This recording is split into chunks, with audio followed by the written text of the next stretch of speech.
আজকে যমুনাতে মেইনলি আমাদেরকে দাওয়াত দেওয়া হয়েছে আপনার জাতীয় ঐকমত্য কমিশনের মিটিং ছিল এবং এর আগেও সিরিজ অফ মিটিং হয়েছে, কিন্তু মাননীয় প্রধান উপদেষ্টা আজকে সবার সাথে বসতে চেয়েছেন আলাপ করবার জন্য।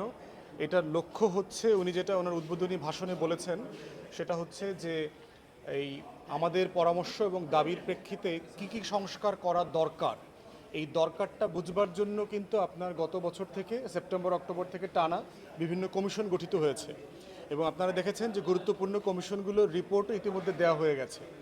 এখন প্রশ্ন হচ্ছে দ্বিতীয় দফায় তারা বুঝবার চেষ্টা করছে যে এই কমিশনের রিপোর্টগুলোর কতগুলোর সাথে রাজনৈতিক দলগুলো ইতিমধ্যে একমত হয়ে গেছে।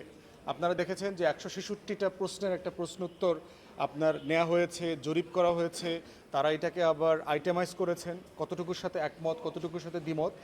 এই বাস্তবতায় এখন প্রশ্ন হচ্ছে, এখন তারা বুঝবার চেষ্টা করবে তাদের এই মেয়াদকালে আগামী 6-8 মাস 1 বছরের ভিতরে কতটুকু আমরা বাস্তবায়ন করব, কতটুকু ইমিডিয়েটলি বাস্তবায়ন করে ফেলা সম্ভব আইন ছাড়া, পার্লামেন্ট ছাড়া, যেটা অলরেডি সবাই একমত হয়ে গেছে, এবং সেই বাস্তবায়নের প্রসেসটা কী হবে। যেখানে একমত হচ্ছে না সেখানে দ্বিমতের জায়গাগুলো কীভাবে অ্যাড্রেস করা যায়। এবং সেটার জন্য আপনারা জানেন যে কালকে দ্বিতীয় দফা লম্বা সেশন আছে।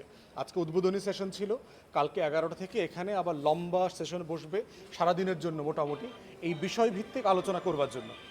আজকে এবি পার্টির পক্ষ থেকে আমরা 3টা জিনিস বলেছি। প্রথম জিনিস যেটা বলেছি সেটা হচ্ছে যে এই ঐক্যমত কমিশনটা যখন গঠনের সিদ্ধান্ত হয় গত বছর ডিসেম্বরে, তারপর থেকে এটার কোনো কাঠামো অথবা নীতিমালা অথবা কাজের এখতিয়ার পরিষ্কার করা হয়নি।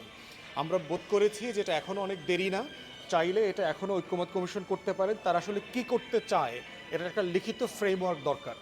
এটা দরকার এই কারণে, জবাবদিহিতার জন্য দরকার, স্বচ্ছতার জন্য দরকার।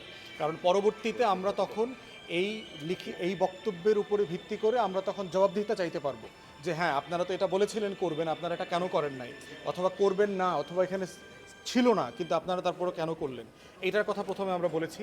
দ্বিতীয়ত যেটা বলেছি সেটা হচ্ছে যে বাংলাদেশে আপনার এই যে উপদেষ্টা মণ্ডলী আছেন তারা সবাই কাজের একটা আমলনামার হিসাব দেওয়া দরকার। আজকে মাননীয় আইন উপদেষ্টা ওনার ডিপার্টমেন্টের একটা কাজের ফিরিস্তি দিয়েছেন যে উনি গত 10 মাসে কী কী করেছেন।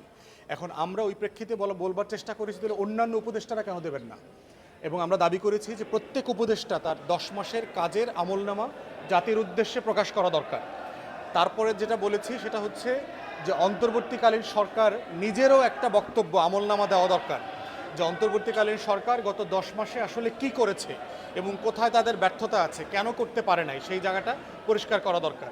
তারপরে ফাইনালি আমরা যেটা বলেছি, নির্বাচনের মাস নিয়ে একটা বিভ্রান্তি আছে, এই বিভ্রান্তিটার দূরত্বটা আসলে খুব বেশি না, ডিসেম্বর থেকে জুনের দূরত্ব খুব বেশি না।